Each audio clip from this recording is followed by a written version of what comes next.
Rushanara. Thank you. I've got some follow-up questions on some of the points that have been made already. In terms of what we've seen, I mean, you mentioned call-in powers. We had a minister who came in who wasn't able to define what public interest means in the last session. And there are grave concerns about the independence of institutions or being sidelined, as we've seen with the OBR, not having, as you've described, not being party to information in advance of the mini-budget. Is there a real risk now that while the government speaks about maintaining the independence of institutions like the Bank of England, that actually what's happening is the undermining of institutions like yours and the OBR?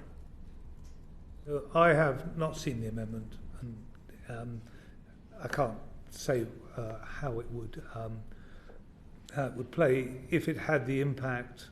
My own view is if it had the impact that I just discussed of basically allowing the same decision to be taken just by a different balance of the same things that we were due to look at, then I think that does undermine. But it doesn't undermine. I mean, it just says you're independent until the point that something is called in. I didn't mention the sacking of the permanent secretary of the Treasury as well. Yeah. There's an undermining of the civil service. That's very difficult for me to comment on. The point is that there is a lack of respect for the institutions that are there actually to protect government in terms of providing independent advice as well as speaking truth to power. And this is not serving our country well, because what we've had is a situation where we've had a risk to financial stability.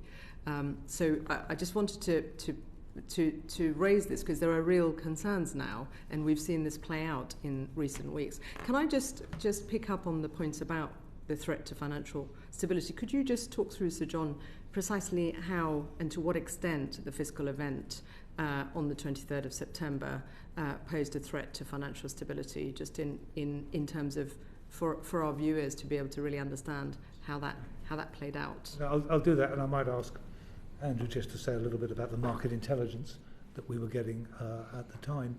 I don't want to go to the ins and outs of LDI strategies, but basically what we saw after the fiscal event was yields rising across the curve, and then they started to rise particularly at the long end of the curve. And the long end of the curve liquidity, and particularly the index-linked element at the long end, that is a pretty thin market. It's not as liquid as other parts of the curve, and it's populated very heavily by pension funds and insurance companies who want to match long-term liabilities with long-term assets. And what started to happen was some of the investment funds who were providing asset liability matching services for pension funds. It is important to distinguish. The two funds often get conflated, but these are pension funds who use asset managers and set up or participate in investment funds. Those investment funds, as the price of long-dated gilts went down, those investment funds started to have solvency risk.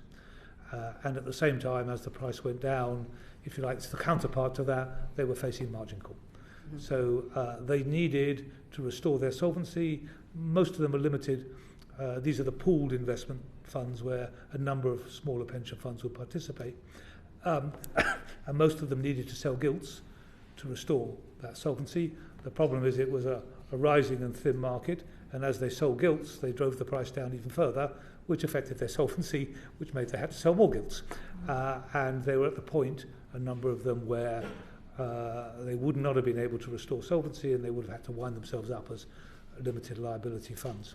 At that point, the gilts would have passed to the banks who had lent through repo to these funds. They would have held the collateral. They would not want that collateral particularly with prices falling, on their books, so they would have every incentive to sell. So basically, and as the price goes down, this is the dynamic, it triggers more of a need to sell, and you hit regulatory thresholds, and that's what in the letter we call the fire sale spiral. We started to get information of that on the Friday evening, I think, some calls from LDI managers. We did know about this risk. I mean, the FPC looked at this risk back in 2018. We did some work with the pension regulator about resilience to rising interest rates. I think most of these funds were testing to an instantaneous rise in long gilt yields of 100 basis points. But of course what they saw over the period was, well, they were 160s where, over the 5-day period.